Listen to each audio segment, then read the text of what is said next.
Kabanata 2471. Kumukulo. Ang account ni Apollo, ang Diyos ng Araw, ay nakalog sa website ng Dark World. Ang sitwasyong ito ay bihira sa loob ng maraming taon. Ang eksklusibong website ng Madilim na Mundo ay may mga hakbang sa proteksyon para sa mga bilang ng mga figure na ito sa antas ng Diyos, kaya tiyak na hindi pagpapanggap ang account na ito. Sa sandaling kumalat ang balita, agad itong nagdulot ng 1,000 alon, at ang bilang ng mga page view sa website ng Madilim na Mundo ay tumaas ng ilang beses sa maikling panahon. Dahil ang mga malalaking lalaki na ito ay hindi karaniwang bombubula, kapag sila ay bombubula, ito ay tiyak na magdudulot ng sensasyon. Ang pinakamahalaga ay ang inilabas ni Apollo sa pagkakataong ito ay mas kapansin-pansin kaysa sa kanyang account. Iyon ay, Grimace Core. Ang hukbong ngiting-ngiti, na gumawa ng napakaraming kasamaan at nawalan ng konsensya, sa wakas ay napawi na rin. Ang mga maskarang ngiting iyon at mga dagwang bangkay ay tahimik na nagpapatunay sa mga salita ni Apollo. Ang templo ng araw ang gumawa ng lahat ng ito. Ginawa nila ang dati ng gustong gawin ng buong madilim na mundo ngunit nabigong gawin. Ang buong madilim na mundo ay kumukulo. Ang templo ng araw, ginawa mo ang isang mahusay na trabaho sa oras na ito. Lahat ng Grimace Core na iyon ay dapat pumunta sa 18th Hell. Gusto ko talagang mag-toast kay Lord Apollo ngayon. Ang mga batang iyon ay maaaring magpahinga sa kapayapaan. Itong mga ghost killer ay hindi karapat-dapat na mamatay, gusto ko talagang bumawi para sa kanila. Para sa isang oras, ang mga forum ng Madilim na Mundo ay puno ng mga katulad na talakayan, na puspusan. Ang bilang ng mga post ay lumampas sa 100,000 sa loob lamang ng kalahating oras. Siyempre, marami sa dami ng post ay dahil sa mga nasa sabik na swipers. Karamihan sa mga post ay pinupuri si Apollo at ang templo ng araw. Siyempre, may mga discordant na boses din. Gaya ng, masyadong madyugo ang mga pamamaraan ni Apollo, di ba? Hindi ba't binabanggit niya ang tungkol sa sikat ng araw sa mundo? Hindi ito tumutugma sa kanyang karaniwang estilo.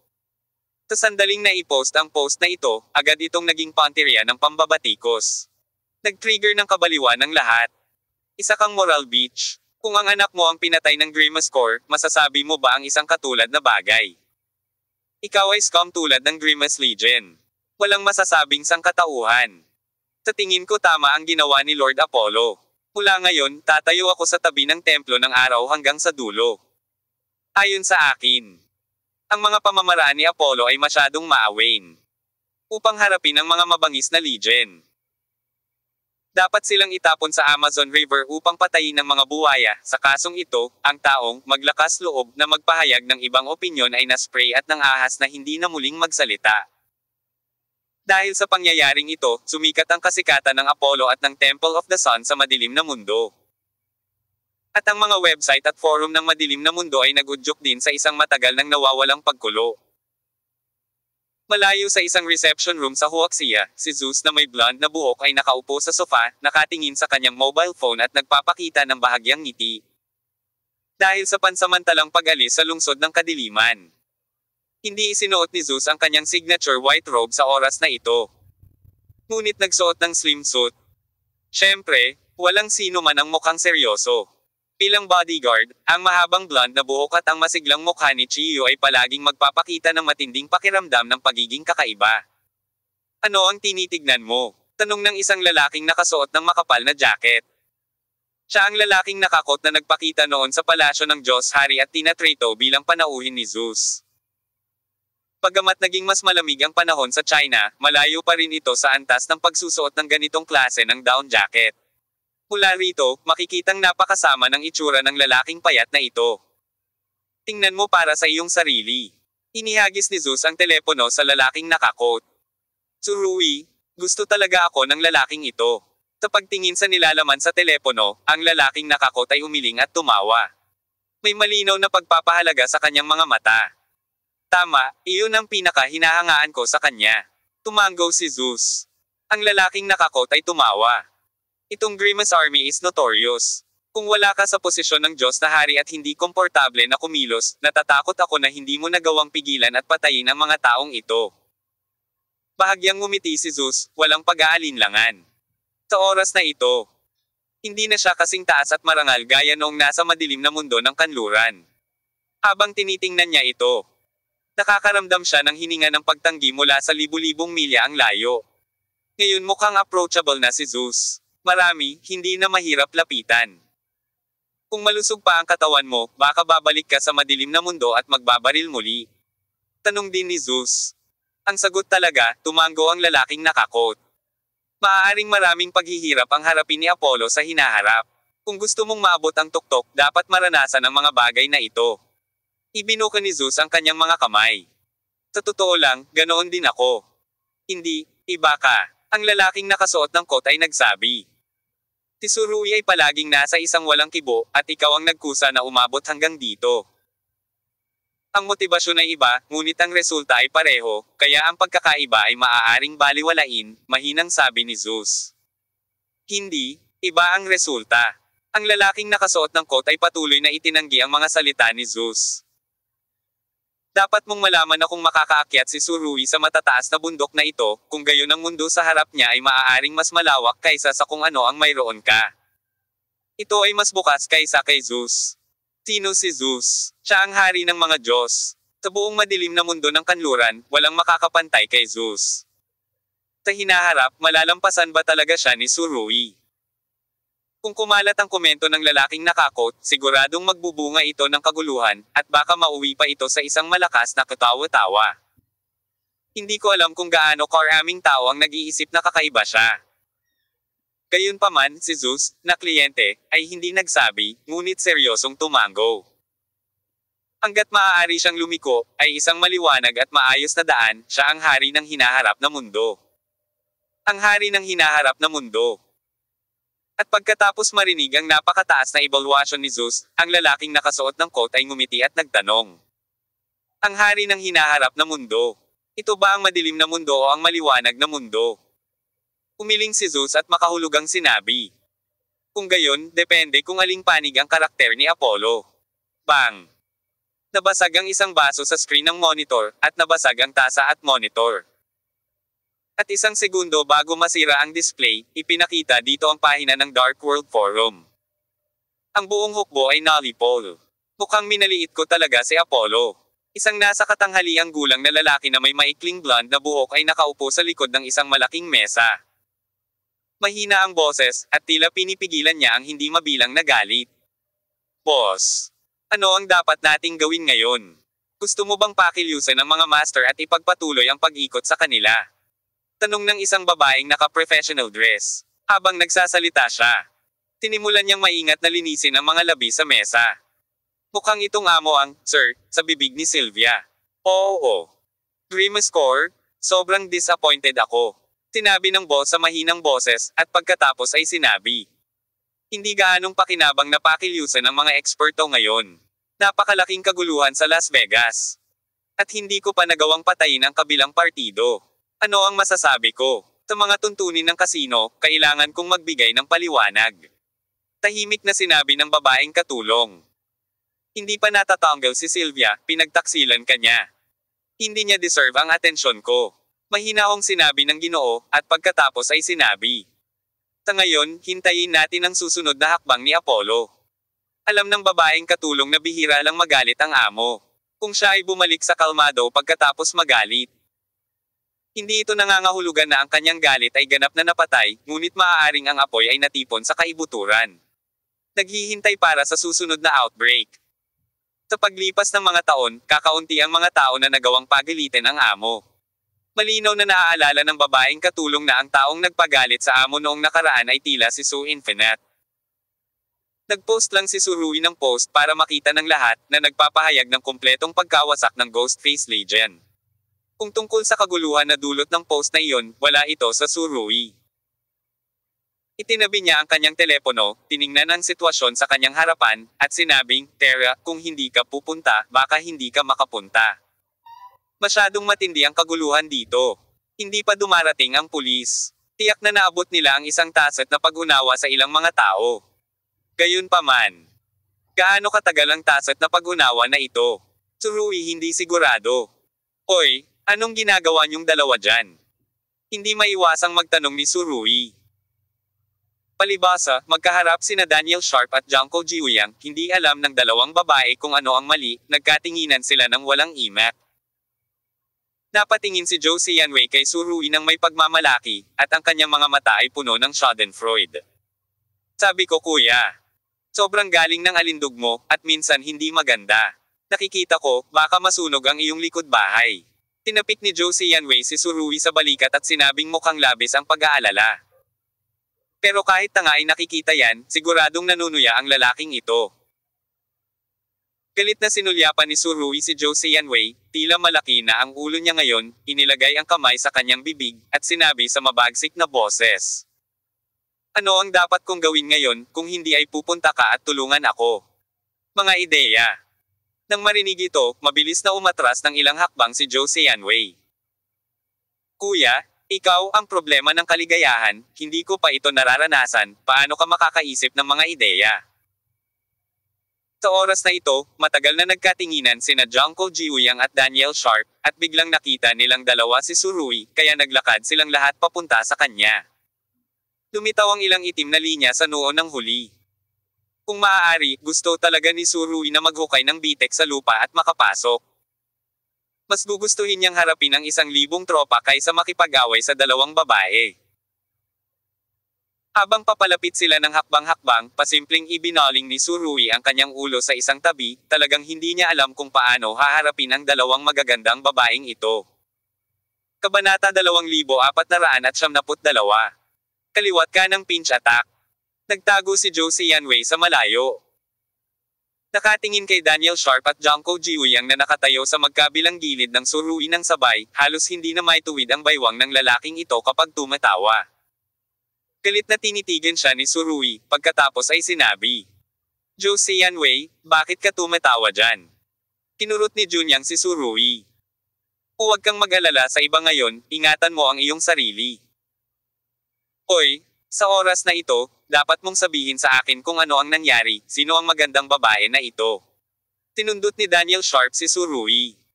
May itim na linya si Surui sa kanyang mukha. Nangangahulugan ba na hindi maaaring maging kaibigan ang magagandang babae sa isa't isa? Bakit parang kumikinang sa tuwing nagkikita kami? Gayunpaman, nang marinig ni Junko Jiuyang ang sinabi ni Daniel Sharp na maganda, agad siyang ngumiti. Miss, isa ka ring magandang babae. Dani nang marinig ang papuri na ito, medyo nanigas ang ekspresyon ni Sharp, kaya sinabi niya. Aaminin ko rin na maganda akong babae, pero hindi ko alam kung sino sa amin ang nakababatang kapatid na babae at kung sino ang nakababatang kapatid na babae. Tumawa si Jiuyang Junko pagkaraan ng ilang sandali, sinabi niya. Ang bagay na ito ay hindi mahalaga, ang mahalaga ay kailangan nating hayaan si Apollo na magbigay sa atin ng kumpletong account. Pagkatapos ng mga simpleng pag-uusap na ito, ang dalawang dilag ay parehong nagsimulang ang spearhead ay lumingon kay Surui. Ang huli ay isang tunay na sigaw na walang luha, Nima, ano ang tawag dito? Gamit ang kanyang mga daliri ay naiisip niya ang susunod na mangyayari. Ipapakilala kita. Hinawakan ni Surui ang braso ni Junko at sinabi kay Daniel Sharp, mabuting kaibigan ko si Miss Jiuyang Junko. Ang relasyon ba natin ay kasing simple ng mabuting magkaibigan? Humisi si Junko at niyakap ang kanyang dibdib na para bang hindi siya nasisiyahan sa sagot ni Surui. Pinigyan ni Daniel Sharp si Surui ng mapanoksong tingin. Hinawakan ng huli ang kanyang braso at sinabi kay Junko. Junko? Matalik kong kaibigan din ito, Miss Daniel Sharp. Ito ang dalawang dilag ay bumaling sa isa't isa mula sa katawan ni Surui, si Junko ang nanguna at inabot si Daniel Sharp, na nag-alinlangan at nakipagkamay sa kanya. Nang makitang sa wakas ay nakipagkamay sila, nagsimulang bumitaw ng kaunti ang puso ni Surui. Gayunpaman, hindi nagtagal ay nalaman ni Surui na siya ay napakabata pa. Kahit na ako ay nasa gitna ng libu-libong mga bulaklak, hindi ko pa rin maintindihan ang mga nakagawian ng mga babaeng ito. Sa pagkakataong ito ay tinawag ako ni Surui na pumunta sa Estados Unidos upang maglaro. Ngunit hindi ko inaasahan na makakatagpo ako ng ganoon kagandang babae. Muling sabi ni Juniko Jiuyang. Ngunit ang kanyang mga salita ay tila napaka-friendly sa ibabaw, ngunit mayroong maraming ng mahalagang impormasyon sa pagitan ng mga linya. At ang impormasyong ito, nang walang pagbubukod, ay maaaring humantong sa dalawa ang babaeng ito ay tit for tat. Halos maluha si Surui matapos itong marinig. Miss, ano ang ginagawa mo kapag wala kang mabanggit? Magsisimula ka ba ng digmaan? May itim na linya sa mukha si Sudagwanren, gusto talaga niyang magtago. Tumingin siya kay Zhou Xianwei para humingi ng tulong, ngumiti ang huli at sa kanilahad ang kanyang mga kamay. Napakasimple at malinaw ng mga mata ng lalaking ito. Kuya, hindi ko talaga matutulungan kang ganito. Sa totoo lang, malapit nang mamatay si Zhou Xianwei sa kakatawa, at sa wakas ay nagawa niyang ipaghiganti ang bangkay na kakalinas lang niya. Oo naman, pagkatapos makinig sa mga salita ni Jiangko Jiuyang, naramdaman din ni Daniel Sharp ang den sinabi niya. Kaya nagkataon, sinamahan ko rin si Surui na maglaro sa United States. Malapit nang umiyak si Surui, Miss, ano ang ibig mong sabihin sa pagsama mo sa akin upang maglaro? Pinipilit mo akong sumama sa'yo, okay. Totoo ito, ngunit hindi masabi ni Surui ang totoo. Hindi niya talaga maipaliwanag kay Jiangko.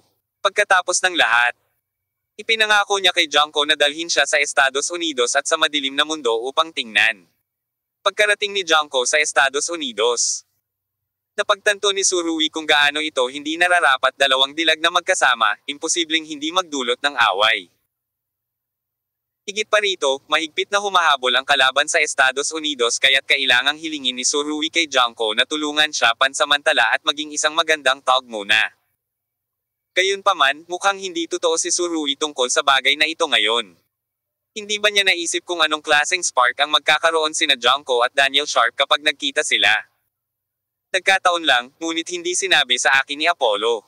Kinusat ni Jiangko ang kanyang magagandang malalaking mata. Marahil, lahat tayo ay sinamantala ng masamang tao na ito. Pinandilatan ni Daniel Sharp si Surui.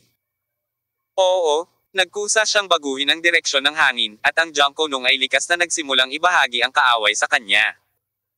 Halika at ipaliwanag mo sa akin, ano ang nangyayari. Gumuso si Jiangko at sinabi kay Surui. Pilasin mong ipaliwanag, gusto ko ring marinig ang sagot. Nag-cross arm si Daniel Sharp at mapaglarong tumingin kay Surui. Umiyak si Surui at nagsabi. Ano ang dapat ipaliwanag sa bagay na ito? Napakatalino mo, dapat marunong kang umintindi sa isang sulyap. Hindi namin maintindihan.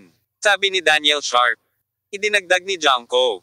Ginagamit mo kami. Ikinainggit ng maraming tao na magkaroon ng matalik na pakikipag-ugnayan sa dalawang napakagandang dilag. Ngunit si Surui ay lubhang nababalisa ngayon. Kung maaari ay umaasa siyang makakatakas siya agad, at least ang tenga niya mabuti rin ang tahimik. Kung patuloy kang mag-aaway ng ganito, alam ng Diyos kung kailan ito magiging ulo.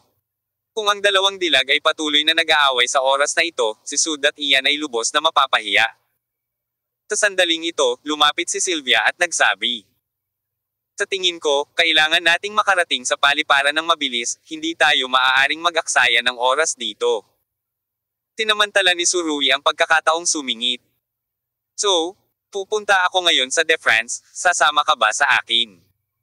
Pumunta ka.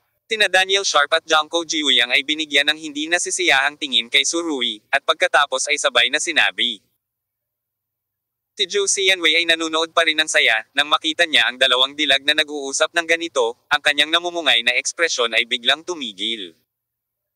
Anong uri ng peach blossom lock ito? Ito ay talagang masikat kaysa sa mga patay. Dahil ang pagmamayari ng De France ay hindi pa malinaw. At nagkaroon pa ng digmaan sa nakalipas na 2 taon. Kaya ang visa ay mas mahusay, kasama si Daniel Sharp ang ilang mga espesyal na channel ay matatagpuan, kaya walang problema sa mga pamamaraan sa pagpasok. This time, syempre, imbes na international flight, sumakay sila ng private jet na hiniram ni Daniel Sharp kung saan. Napakahusay na konektado si Zhou sa buong mundo kaya hindi mahirap kumuha ng eroplano. Si Surui ay nakaupo sa eroplano, at sina Daniel Sharp at Jiangko Jiuyang ay nakaupo sa magkabilang gilid niya, na ginagawang hindi komportable ang huli. Ang dalawang dilag na ito ay halatang sinusubukang gawing hindi komportable si Surui. Patuloy silang nag-uusap, halos hindi pinapansin si Surui. Bakit hindi ka magsalita? Sa ibang lugar ako uupo. Pansamantalang tanong ni Surui, ngunit sa hindi inaasahang pagkakataon, sabay na iniunat nina Daniel Sharp at Junko Jiuyang ang kanilang mga kamay. Pindutin ito sa upuan. Hindi ka makakapunta, sinabi at tapos na ang lahat, ginagawa mo kaming hindi masaya ngayon, kailangan naming pakinggan ang lahat. Sabi ni Junko na nakapout ang bibig.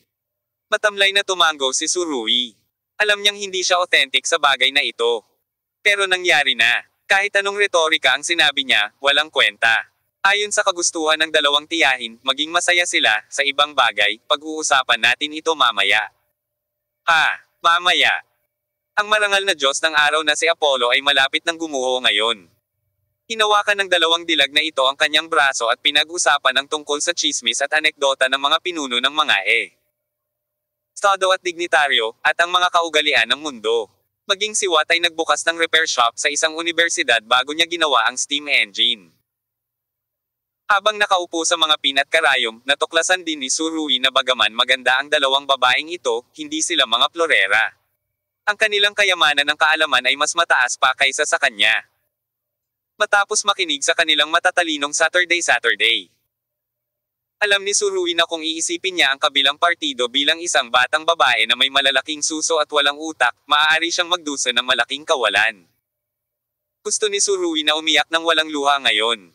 Ang sabi niya, gusto ng mga lalaki ang mga torpe na babae, pero bakit puro mataas ang IQ ng mga babae sa paligid niya? Umupo si Sylvia sa likuran, tinitingnan ang sitwasyon sa kanyang harapan, nakatikip ang kanyang bibig at tumatawa. Sa totoo lang, pakiramdam niya ay hiwalay na siya sa mundo. Sa loob lang ng isang araw, lumipat na siya ng panig at kinailangan pang mahulog sa mga bisig ng Sun Temple. Palibhasa'y tinutugis ni Mr. Sa lakas ng una. Alam ni Sylvia na napakahirap para sa kanya na magkaroon ng katayuan sa Estados Unidos. Kung siya ay tumuntong muli sa lupaing ito. Ang kumpanya ay tiyak na mahahanap siya ng mga taong iyon sa kabanata, at pagkatapos. Si Sylvia ay hindi naglakas loob na isipin ito, ngunit ang kanyang kalooban ay tila hindi masyadong masama, marahil ito ang dinala sa kanya ni Surui. Ang marangal na Diyos ng araw na ito na si Apollo. Kapag nakikipag-usap sa mga mamamatay tao na iyon, ay maaaring pumatay ng mga tao nang hindi kumukurap. At kahit na isalansan ang mga bangkay sa isang tumpok para sa mga larawan, ngunit ngayon, siya ay nilinis ng dalawang magagandang babae. Masunurin. Kaya, naramdaman pa ni Sylvia na medyo hindi ito totoo. Aling bahagi ang karakter ni Apollo. Sa sandaling ito, ang dalawang mahusay na magnanakaw, sina Mata at Valdoron, ay nagmula sa harap na cabin, ang una ay may hawak na isang maliit na laptop. Sir, mabubuksan nga ng password ni Miss Sylvia ang memorya na ito, at na-import ko na ang lahat ng nilalaman sa computer na ito, sabi ni Mata. Inangat ni Surui ang kanyang mukha, sumulyap kay Sylvia, gumawa ng, okay, na kilos, at pagkatapos ay tumalikod. Tumango rin ang huli, alam niyang lubos na nasisiyahan si Apollo sa kanyang aktibong pakikipagtulungan. Mukhang importanteng tao sa kumpanya ang namatay na ahente. Ang nilalaman sa alaalang ito ay mas mayaman kaysa sa inaakala ko. Pinaikit ni Surui ang kanyang mga mata at sinabing. Kaya, para sa bagay na ito, kailangan ko pa ring pasalamatan si Bierhoff, kung hindi dahil sa impormasyong ibinigay niya, paano ko hahayaan kang mahanap ang mga bagay na ito ng maayos. Tiyeng Surui inda pagdating sa negosyo. Interesado ang dalawang dilag na huwag nang magtalo pa. Ngunit lumapit si Daniel Sharp. Tinitingnan niya ang mga nilalaman sa computer, at ang ekspresyon sa kanyang mga mata ay nagiging mas solemn na. Kabanata 2473. Ile-de-France. Napansin ni Juniko Jiuyang ang abnormalidad ni Daniel Sharp, kaya nagtanong siya. Daniel, ano ang problema mo? Paano kung sasabihin mong isang babae ito ang pinakakakaibang hayop sa mundo? At maging ang kanilang pagkakaibigan ay napaka-aylap. Malinaw na medyo may tensyon bago sumakay sa eroplano. Bakit ngayon sila nagsimulang tumawag sa isa't isa ng sobrang pagmamahal? Naalala ko ang isang bagay na nangyari.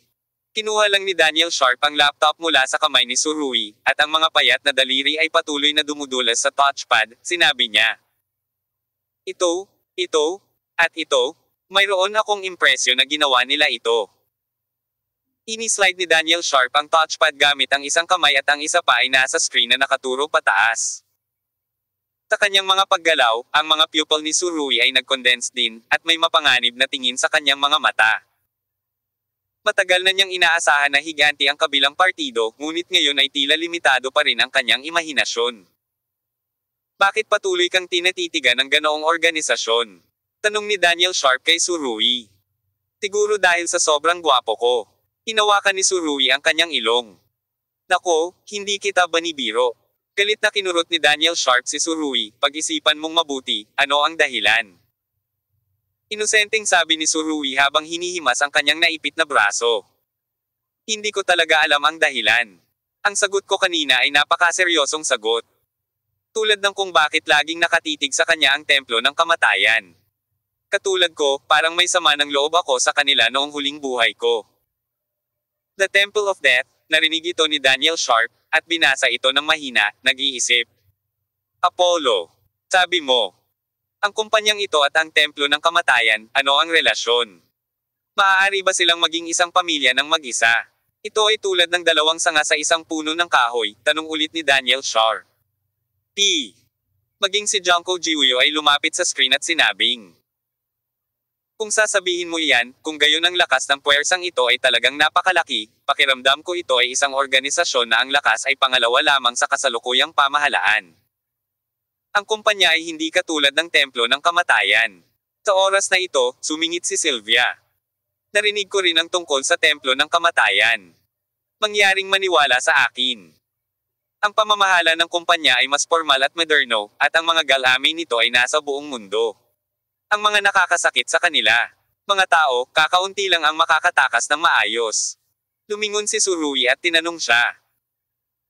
Kung gayon ang kumpanyang ito ay hinahabol at pinapatay ako sa napakalaking sukat, talagang pinanghahawakan ba nito ang mentalidad na anyuman ang hindi mo makuha ay masisira? Alam mo ba kung magkano ang ginastos mo sa kanila?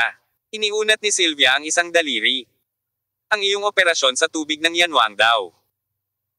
Ayon sa konserbatibong pagtatansya, ay gagastusin ng kumpanya at ng kanilang mga mamumuhunan ng hindi bababa sa halagang ito sa susunod na 20 taon. Ang daliri na ito ay kumakatawan sa kung ilang bilyon, hindi itinuro ni Sylvia, ngunit naunawaan ng lahat na naruroon. Ito ay isang konserbatibong pagtatansya lamang, ang susi ay ang hinaharap. Tumingin si Sylvia kay Surui. Dapat mong malaman na imposible para sa kanila na payagan ang isang tao na makakaimpluwensya sa kanilang layout sa lahat ng oras na lumitaw. Walang alinlangang sinabi ni Sylvia ang totoo sa isang pangungusap. Malubhang na pinsala ni Surui ang kanilang mga interes. Kahit napabayaan ng mga taong ito si Surui sa pagkakataong ito. Paano kung babalik si Surui sa susunod? Kung ang sitwasyong ito ay nangyari ng ilang beses ng sunod-sunod. Kung gayon si Rao, na may napakalakas na lakas at kapangyarihan tulad ng kumpanya, ay maaaring sa kalaunan ay hindi na makahawak at ganap na matapos. Ayoko din yan. Ibinuka ni Surui ang kanyang mga kamay at sinabing, sasabihin ko lang, napakahusay ko pa rin, at ang pagiging mahusay ay nagsaselo sa mga tao. Ang pangungusap na ito ay talagang totoo, hindi mapabulaanan ni na Junko Jiuyang at Daniel Sharp ang narcissistic na si Surui. Sa katunayan, siya ay masyadong mahusay, kung hindi ito nakakasilaw, ang mga nagsaselos na mga mata ay hindi nahuhulog sa kanya. Sa puntong ito, ang mga bagay ay nagsimulang lumiko sa kabilang direksyon sa pagitan ng mga personal na interes. Ang mga hindi pagkakaunawaan ay tumaas sa antas ng mga organisasyon at maging sa mga bansa. Mabangis na kumunat ang mga kilay ni Surui. Sa totoo lang, kung gusto talaga ng mga taong ito na patuloy na labagin ang pambansang interes ng China, hindi ko magagawa. Umupo lang sila at manood, kaya ang pinakamagandang solusyon nila ay talagang patayin ako. Umiling si Daniel Sharp. Alam niya na ang mga interes ay maaaring mag-udyok sa mga tao na gawin ang anumang bagay. Pabayaan ang napakalaking halaga ng mga interes, upang mapangalagaan ang pambansang interes ng China. Ginawa ni Surui ang layout ng kumpanya, siya at ang pera ay parehong nagdusa ng malubhang pagkalugi. Mula sa puntong ito, kahit ang palasyo ng Diyos na hari ay pipiliin na patayin si Surui. Ito ay isang hindi mapagkakasunduang salungatan, at mayroon lamang isang resulta. Ang isang panig ay natapos sa kumpletong kamatayan. Sa kasalukuyan, tila may kalamangan ang kumpanya na ito kaysa sa Surui. Gayunpaman, Kung ang lakas ng Sun Temple ay ganap na nagamit at harapin ang kumpanyang ito ng direkta. Kung gayon ang huli ay maaaring hindi masyadong komportable. Pagkatapos ng lahat, mula sa kanyang debut, si Tsurugi ay naging pinakamahusay sa pagkumpleto ng ultimate counter kill. Batay sa iyong karanasan, ano ang pinakamahusay na paraan para makitungo sila sa akin? Sabi ni Tsurugi. Ang aking karanasan ay ganap na nawala ang epekto nito sa iyo at walang reference na halaga. Napangiti ng mapait si Sylvia. Mr. Apollo, ang target namin sa nakaraan ay masyadong mahina kaysa sa iyo. Higit pa, kung ako, hindi ko talaga alam kung paano ka pipigilan. Sa katunayan, ang kumpanyang ito ay bihirang makatagpo ng isang taong may ganoong kalakas na individual tulad ni Tsurugi sa nakaraan. Sa ilalim ng pagkubkob ng napakaraming tao mula sa Grimace Legion. Nakaalis pa rin siya sa laro ng walang labis na pagsisikap. Kung ito ay inilagay sa iba, ito ay halos imposible. Sa iyong palagay, bakit pinayagan tayo ng iyong dating amo na umalis ng ligtas sa Las Vegas? Pinaikit ni Tsurugi ang kanyang mga mata. Hindi bababa sa 10 oras ang lumipas mula sa matinding labanan kagabi hanggang sa lumipad ang eroplano. At sa loob ng 10 oras na ito, si Tsurugi at ang kanyang partido ay hindi na muling inatake. Dahil pinili na ng kabilang partido na gumawa ng hakbang, bakit hindi basagin ang bangka at ilubog ang bangka? Bagaman napakalawak ng impluwensya ni Mr. Pagkatapos ng lahat, hindi niya makontrol ang kalangitan sa Estados Unidos. Sa maraming pagkakataon, kailangan pa rin nating isaalang-alang ang damdamin ng ibang puwersa at maging ng mga partido. Sinabi ito ni Sylvia ng napaka-euphemistically, ngunit naiintindihan ng ilang tao na naruroon. Malinaw. Ang makapangyarihang kumpanya na iyon ay hindi maaaring maging masyadong walang ingat.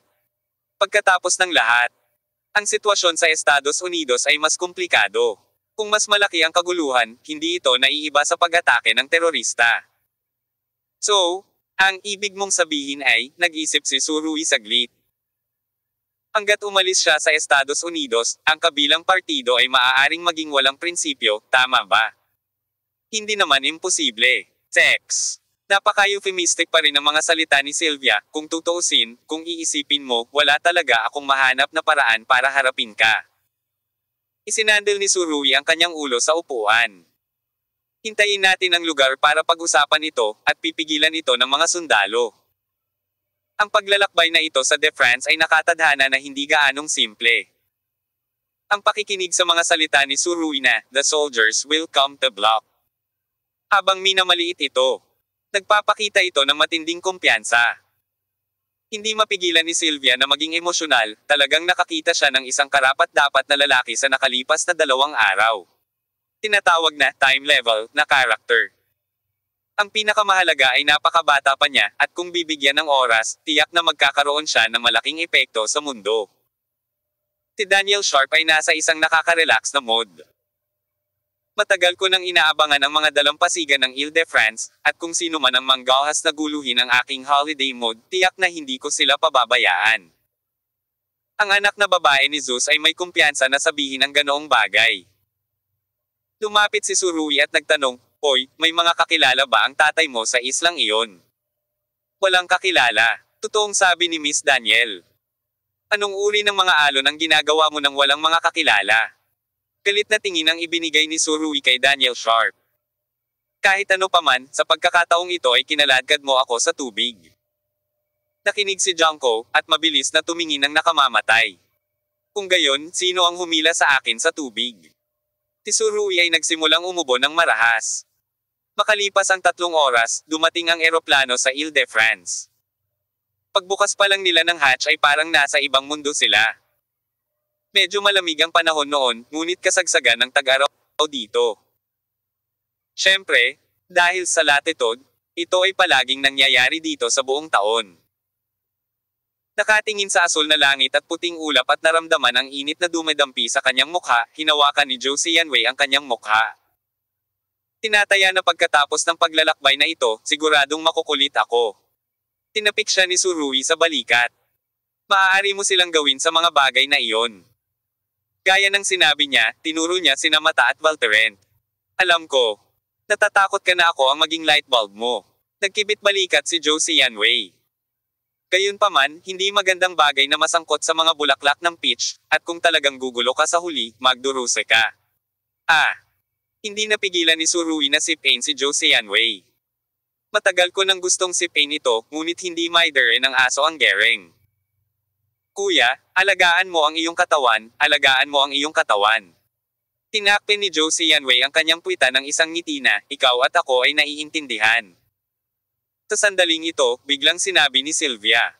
Tasama ako sa kanila. Natuwa si Zhou Xianwei nang marinig niya ito. Kuya, tingnan mo. Marami pa sa naiintindihan ko, at ayaw din ni Sylvia na maging bombilya. Ang bombilya ay isang tae. Hindi napigilan ni Surui na sipain muli si Zhou Xianwei. Ang huli ay sinipa ng pagsuray-suray. Seryosong tumingin si Sylvia kay Surui at sinabing, alam ko kung ano ang gagawin nila, sa tingin ko ay makakatulong ako ng kaunti. Alam mo ba kung ano ang gagawin natin? Hinaplos ni Zhou Xianwei ang kanyang puwitan, pinaikit ang kanyang mga mata, at nagpakita ng mapagbantay na tingin. Sigurado ka bang hindi ka nanghuhula? Hindi naman masyadong nagpaliwanag si Sylvia, sinabi lang niya. Basta willing kang maniwala sa akin, I think I can surprise you. Kabanata 2474. Magandang bakasyon. Inaprubahan ni Surui sina Sylvia at Zhou Xianwei na sabay na umalis. Sa totoo lang, gusto rin niyang sundan siya sa mga oras na ito, para pansamantalan niyang maalis ang dalawang tita. Okay, ang dalawang dilag sa likod ay halatang nakita ang kanyang iniisip, at ang apat na mata ay ginawang parang lalaki si Surui sa kanyang likuran. Sige, susunod na tayo sa hotel. Ngumiti ng pilit si Surui. Kaya, sabay-sabay na inihagis ng dalawang babae ang kanilang mga malite kay Surui, at magkahawak kamay silang naglakad sa harapan nila. Ang dalawang dilag na ito, ang silangan at ang kanluran, ay may iba't ibang estilo ng kagandahan, ngunit ang bawat isa ay may kanya-kanyang pakinabang at lubhang kapansin-pansin. Sa daan, hindi ko alam kung gaano karaming mga turista ang naiinggit sa masipag ni Surui, at sabik silang palitan ito. Dahil sa malayong distansya ng Defense Island. Aabutin ng hindi bababa sa 6 o 7 oras ang paglipad mula sa Huaxia. Dahil sa mahabang distansya. Maraming tao ang hindi kayang bayaran ng mataas na halaga.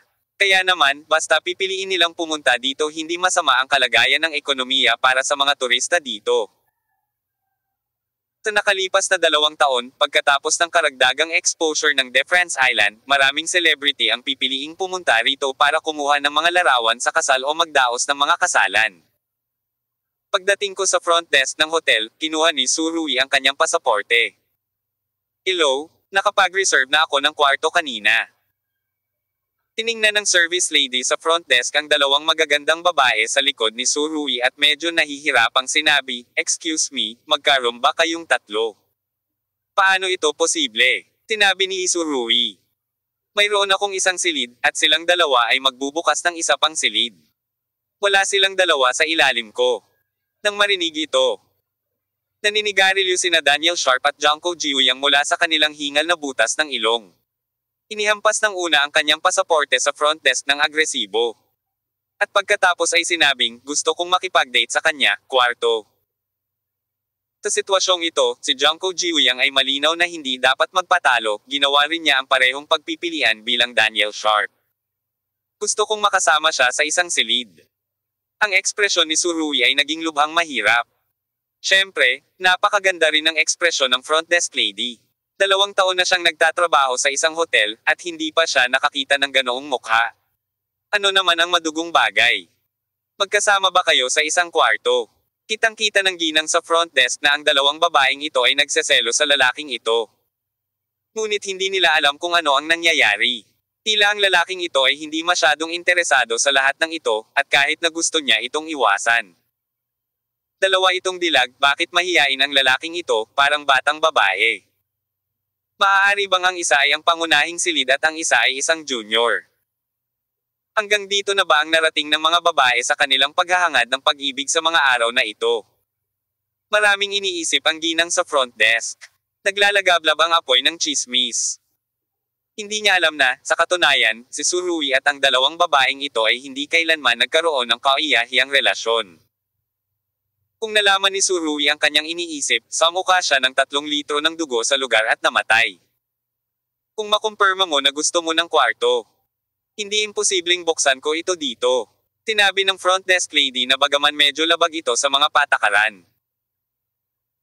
Pagkatapos ng lahat, ang mga customer ay mga Diyos at ang kanilang mga ideya ay dapat igalang, at may mga video sa front desk, kaya hindi ako natatakot na hindi nila makilala ang account.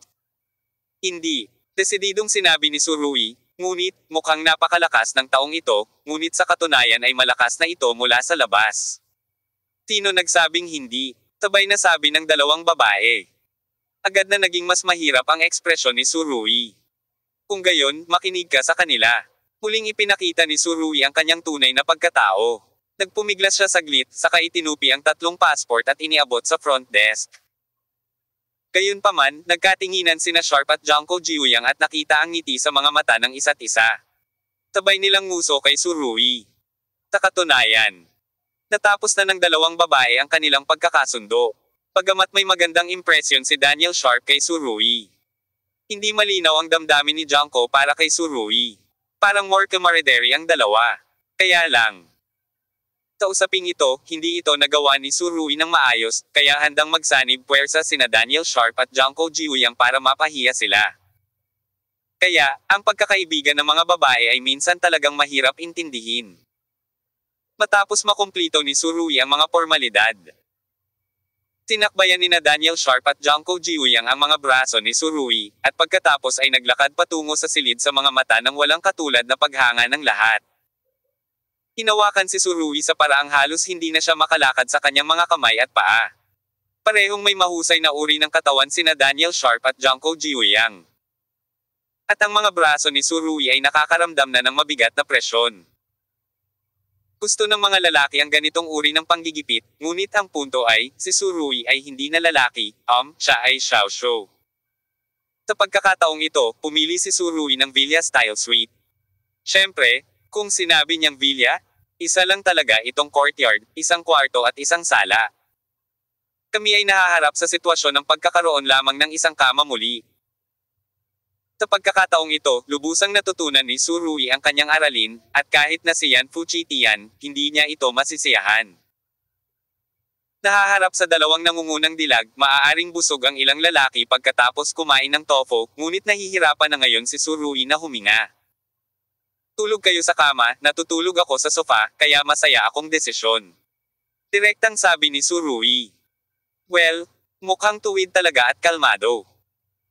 Nagkatinginan sina Daniel Sharp at Junko Jiuyang, sinabi ng una, mukhang kayang matulog ng 3 tao ang kama na ito. Si Surui ay hindi nang ahas na sumagot, tumakbo palayo. Tara na, magpalit tayo ng swimsuit at mag-swimming, magiliw na sabi ni Daniel Sharp sabay hawak sa kamay ni Junko Jiuyang. Naging mabuting magkapatid ang dalawa. Matapos marinig ito, si Surui, na nakahandusay sa sofa sa sala, ay direktang hinaranggan ng unan ang kanyang mga mata. Nagkunwari siyang walang naririnig o nakikita. Huwag mo akong sisihin sa hindi ko pagpapaalala sa iyo. Kapag nag-swimming ka, subukan mong huwag lapitan ng mga lalaki. Sa itsura mo, madaling lapitan ng kusa. Putol ni Daniel Sharp. Junko, ang ganda mo? Bakit naka one-piece swimsuit ka, mas bagay sa'yo ang bikini. Itinuro ni Junko si Surui sa pamamagitan ng nagngangalit na mga ngipin. Hindi dahil kay Apollo, ang bastard, ang mga peklat sa aking katawan ay napakatindi kaya hindi ako makapagbikini. Ang mga kababaihan ay labis na nag-aalala tungkol sa skinting. Noong siya ay nasa Xinhua, si Junko Jiuyang ay malubhang nasugatan ng masamang Diyos na si Cossack na may hugis ahas na talim. Tumalsik ang dugo, at ang sugat ay napakatakot na hindi niya kayang makita ito. Matapos tanggapin ang insidenteng ito, hindi siya inatake sa puso. Narinig ito ni Surui at sinabing, oo, nasugatan si Junko ng mga Cossack. Hindi inaasahan ni Daniel Sharp na magkakaroon ng intersection si Junko Jiuyang at ang masamang Diyos. Sinabi niya, nasaktan ba ito sa hugis ahas na talim? Maaari mo bang ipakita sa akin ang sugat? Tumango si Junko, at binuksan niya ang kanyang coat, kaya tinakpan ni Daniel Sharp ang kanyang bibig at halos maglabas ng bulalas. Alam mo, ang kabagsikan ng isang sandata tulad ng isang hugis ahas na talim ay mas malakas kaysa sa isang ordinaryong espada, hindi pa banggitin ang ganitong uri ng matalim na pinsala. Ang hirap talaga sa'yo. Basang-basa na ang mga mata ni Daniel Sharp. Alam niya na isang himala na nabuhay siya pagkatapos ng matinding pinsala. Ang babaeng ito na si Junko ay mukhang napaka-optimistiko, ngunit gaano karaming sakit ang kailangan niyang tiisin noong panahong iyon. Ito ay hindi maisip. Ang mga kababaihan ay nakikiramay.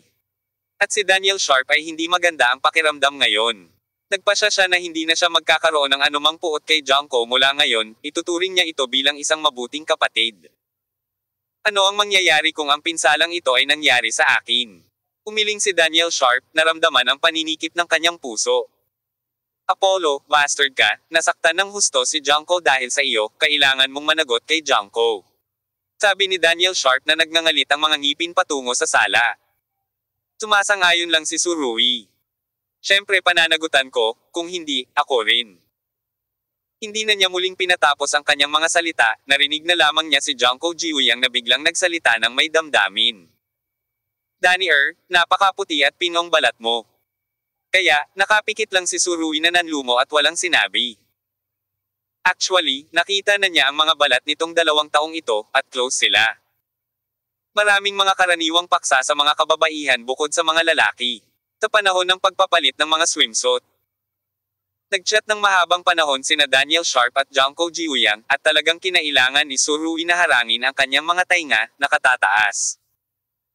Sa wakas, pagkatapos ng isa pang 10 minuto, si Surui, na nakapikit, ay nakaramdam ng mga yabag na papalapit sa kanya.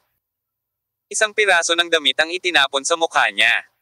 Inabot ni Surui at hinawakan ito. Ito ay isang pares ng panlalaking swimming trunks. Isuot mo ito at sumama sa amin, sabi ni Daniel Sharp. Ang unang pumukaw sa mga mata ni Surui ay ang 4 na magagandang binti, at pagkatapos ay tumangala siya, at ang nakita niya ay ang napakagandang katawan ng 2 babae. Si Daniel Sharp ay nakasuot ng itim na bikini na may gauze na nakatali sa kanyang baywang. Kitang-kita ang kanyang magandang figure at balat. Habang ang swimsuit ni Junko Jiwoo ay isang puting one-piece na nakatikip lang nang wala ang kanyang mga galos. 2 magagandang dilag ang nakatayo dito ng maganda na nagpapadaydream sa mga tao. Walang hanggan. Napalingon si Surui na medyo nahihirapan, at pagkatapos ay nagsabi, pwede ba kayong mag-apply para makabawi sa pagtulog sa kwarto, dahil sa jet lag? Hindi. Sabay-sabay na tinanggihan ng 2 malalaking dilag ang panukala ni Surui. Hindi ako makapagdala ng arma sa damit na ito. Itinapon ni Surui ang kanyang mga swimming trunks sa tabi at sinabi. Ang kaaway ay hindi darating ng ganoon kaga. Nagsimula na ring manghimok si Junko. Pagkatapos ng lahat sila ay nagbago sa mga swimsuit, kaya hindi nila kayang bayaran ang Surui ng walang kabuluhan, at least kailangan nilang tingnan ang pagbabalik sa orihinal ni Surui. Ano man ang sinabi ng 2. Si Surui ay hindi nagbigay kahit kaunti sa bagay na ito. Nakasuot siya ng malaking pantalon at vest. Ngunit nakasuot ng sneakers. Tulad ng para sa herringbone na hindi maginhawang mag-ehersisyo ng drag, huwag hawakan. Nang makita siyang ganito, ni Daniel Sharp o Junko Jiwoo ay hindi masyadong nagpumilit. Kung mas naging ganito si Surui, mas naging maaasahan siya. Tara na, nagsimula na ang biyahe natin sa Defense Island. Bati ni Surui mula sa pinto. Ngunit sa oras na ito, ang 2 babae ay humakbang pasulong na umuurong at isa-isang hinawakan ang mga braso ni Surui. Sabay na tayo. Tumingin sila kay Surui at nakangiting sinabi, kitang-kita ang pagiging mapaglaro sa kanilang mga mata. Kabanata 2475. Nakastrated, maniwala ka man o hindi. Si Surui ay hindi na makalakad muli. Sa pagkakataong ito, nakabikini ang 2 dilag, isa sa kaliwa at isa mula sa kanan, at iba ang pakiramdam sa naunang panahon. Ang oras na ito ay mas direkta, mas kapanapanabik, at halatang mas hindi mabata. By the way, pwede bang itigil nyo na to? Kaya kung maglakad mag-isa, walang magawang sabi ni Surui. Mukhang tinatrito talaga ng 2 babaeng ito si Surui bilang isang sugatan. Pinoprotektahan ka namin. Sinabi ng 2 batang babae na nakakagulat. Gustong ko mawala ni Surui. Ngunit tiyak na hindi mahina ang lakas ng 2. Sa ilalim ng pangyayari na sadyang hinarang nila, gusto ni Surui na tahimik na itapon ang dalawang babae, halos walang anumang pagsisikap, maaari. Dahil dito, maraming turista sa dalampasigan ang tumingin sa Surui. Ang huli ay nakaramdam din ng kawalan, at hindi niya ito kasalanan. Tama ka. Pulong ni Surui. Anong pinag-uusapan nyo? Tanong ni Daniel Sharp, hindi nakikinig. Sabi ko lumaki ka talaga. Galit na sinulyapan siya ni Surui. Hindi mo ba kayang hawakan ito ng mahigpit? Hindi mo ba alam na hindi naghahalikan ang mga lalaki at babae? Iminuwestro ni Daniel Sharp ang direksyon ni Junko gamit ang kanyang baba. Nakikita mong mas malakas si Junko kaysa sa akin. Nagsimulang magkomento ang dalawa sa figure ng isa't isa. Si Surui ay ganap na natalo ng dalawang walang hiyang babaeng hooligan na ito. Hindi talaga alam ni Surui kung ano ang sasabihin, kaya pumikit na lang siya at hinayaang buhatin siya ng dalawang dilag. Anyway, hindi siya nagkusa, napilitan siya I have to say, alam talaga ni Surui kung paano aliwin ang sarili niya. Pagkaraang makarating sa gilid ng pool, sinabi ni Surui, pwede mo ba akong bitawan ngayon?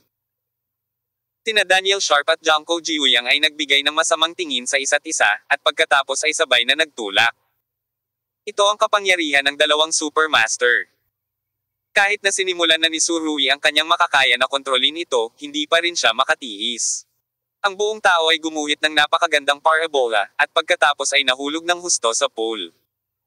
Nasa pool yung dalawang dilag. Nanginginig ang nagtatawanan ng mga sanga sa tabi ng pool. Si Surui ay umakyat sa pool na basang-basa pagkatapos linisin. Masyadong magulo. Para sa mga babaeng ito, mas mabuting panatilihin ang mentalidad na maaari mong layuan at huwag gumawa ng anumang bagay. Pinunit niya ang kanyang damit at humiga sa reclining chair, pinagmamasdan ng dalawang dilag na maganda ang pagsasayaw sa swimming pool, ngunit lumipad sa malayo ang kanyang iniisip. Dahil sa hindi pa ganap na binuo ang De France Island. Wala masyadong turista. Sa bakasyon dito, masisiyahan ka sa pambihirang katahimikan at paglilibang. Ito ay hindi tulad ng ilang mga beach sa China. Puno na ng tao. Ngayon, ang De France Island ay kilala ng marami bilang ang pinakamalinis na beach sa mundo, at isang tunay na karanasan ang pagpunta rito. Ang gilid ng beach na kinakaharap ni Surui at ng iba pa ay puro puting buhangin. Na sumasaklaw sa asul na dagat at maaliwalas na kalangitan. Umiihip ang simoy ng dagat na nagpaparamdam sa mga tao na maging komportable sa paningin at pandamdam. Sa kasong ito, ang mga nerbiyos ng mga tao ay lubos na nakaka-relax, at madaling isawsaw ang kanilang mga sarili sa hininga ng kalayaan na ito. Nakita pa ni Surui ang isang Chinese star na kumukuha ng mga larawan sa kasal sa beach. Kung ilalagay ito sa China, tiyak na makakaakit ito ng malaking bilang ng mga manunood. Gayunpaman, karamihan sa mga turista dito ay may mataas na kalidad, at walang go-harass. Ang mga mata ni Surui ay nagpalipat-lipat ng ilang beses, ngunit wala siyang nakitang abnormal na tao. Hanggang ngayon, hindi pa nakikita ni Surui ang stalker. Ito ay talagang isang bihirang bagay. Hindi pa kaya dumarating ang stalker sa De France Island, o ang kabilang partido ay natakot na mabugbog at sumuko sa pag-stalk. Iniisip ni Surui na mas malamang ang una. Kung tungkol sa katotohanan na ang kabilang partido ay susuko. Ito ay karaniwang imposible. Sa ugali ng Sir na yun, siguradong hindi siya susuko maliban na lang kung siya mismo ang magpapakamatay. Pagkatapos magsaya sa isang tila nakakalibang na hapon, naghapunan si Surui kasama ang dalawang dilag. Ang dalawang ito ay naging mabubuting kapatid na babae sa totoong kahulugan, nakatayo sa isang nagkakaisang prente, ngunit sa kasong ito, si Surui ay naging tanging kaaway nila. Katulad lang sila ng kanilang napag-usapan. Saan man sila magpunta. Sila ay nakabitin sa kaliwa at kanang bahagi ng Surui. Sila ay tumingin lubhang banal. Hindi ko alam kung ilang lalaki ang nagseselo sa mga oras na ito. Kaya, ang Surui ay naging isang tanawin sa hotel. Ubo, pwede ba tayong mag-usap? Walang magawang sabi ni Surui, habang nakatingin sa seafood sa plato. Alam ko kung ano ang gusto mong pag-usapan sa amin, ngunit tumanggi kaming gawin iyon. Kinindatan ni Daniel Sharp si Junko Kuyo. Malinaw. Ayaw ni Surui na hawakan muli ng dalawa ang kanyang mga braso. Ngunit imposibleng matupad nilang dalawa ang hiling ni Surui. Sila rin ay dalawang mahusay na master. Talagang mahirap para kay Surui na iwaksi ito. Sana walang mangyari kapag nakatulog ako sa gabi. Naramdaman ni Surui na maraming mata sa restaurant ang nakatutok sa kanyang mesa. At medyo uminit ang kanyang pisngi, kaya nag-concentrate na lang siya sa pagharap sa mesa, mga pagkain. Mainit pa rin ang pag-uusap ni na Daniel Sharp at Junko Jiuyang. Sa totoo lang, dati, wala talagang masyadong kaibigan si Daniel. Medyo mayabang ang ugali niya. At dinidikta ang status niya, halos walang magkapatid na babae sa parehong kasarian. Sa pagkakataong ito, napakabihirang bagay na makausap si Junko ng napakasigla. Pagkatapos kumain ay naglakad-lakad ulit silang tatlo sa dalampasigan. Sa pagkakataong ito, natutong maging matalino si Surui at dumiretso sa harapan, sariling pagkakataon. Surui, gusto kong sumakay ng jet ski, pwede ba? Tigaw ni Daniel Sharp. Hindi imposible, kaya lang, nagpumiglas si Surui saglit, pwede kayong dalawa na sumakay ng bangkang demotor, dito ko na lang papanoorin. Tinignan niya talaga kung ano ang ideya ni Daniel Sharp. Hindi, halika at kunin mo kami. Nagpout din si Juniko Jiuyang, ang ekspresyong ito ay puno ng coquettish taste. Ang pagsali ay kabobohan. Anong biro? Ang ganitong kalokohan ilang lalaki ang kayang bayaran. Hindi lamang hindi natarante si Surui, ngunit nakaramdam siya ng lamig, umubo siya ng marahas ng 2 beses, pagkatapos ay tumalikod at tumakbo palayo. Nagsimula na ring maghabol ang 2 babae sa likod, at puno ng tawanan at tawanan ang dalampasigan. Nagtatakbo silang tatlo sa dalampasigan. Buti na lang at walang masyadong turista dito. Kung hindi, tiyak na mapaparusahan si Surui. Ang dissolute behavior ay kinunan at na-upload sa internet. Marahil, kapag tumatakbo lamang maderama ang pagkakaroon ng kabataan at ang ritmo ng buhay. Kapag ang pawis ay lumabas sa mga pores. Ito rin ay naglalabas pagkatapos ng maraming presyon, ang aking katawan at isip ay magiging mas maluwag. Tumakbo si Surui sa buong baybayin, at ang 2 dilag sa likod ay nakasabay at hindi na bumitaw. Tapos na ba kayong dalawa? Tumalikod si Surui, humihingal.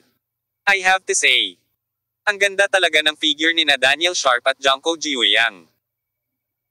Kaya pagkatapos tumakbo ng ganito, mas matindi ang kurba, kahit sa lawak ng pag-indayog, sinulyapan lang ito ni Surui at naramdaman na hindi na niya ito dapat tingnan. Higit pa, at kung pinagpatuloy niya itong titingnan, baka ma-accident siya. Gusto ko pa rin ang mga tradisyonal na babae. Gusto ko pa rin ang mga tradisyonal na babae. Ang pagiging bukas ay hindi ko ulam, hindi ang aking ulam, patuloy na binibigkas ni Surui sa kanyang puso, hindi alam na nakumbinsin niya ang panlilinlang sa sarili.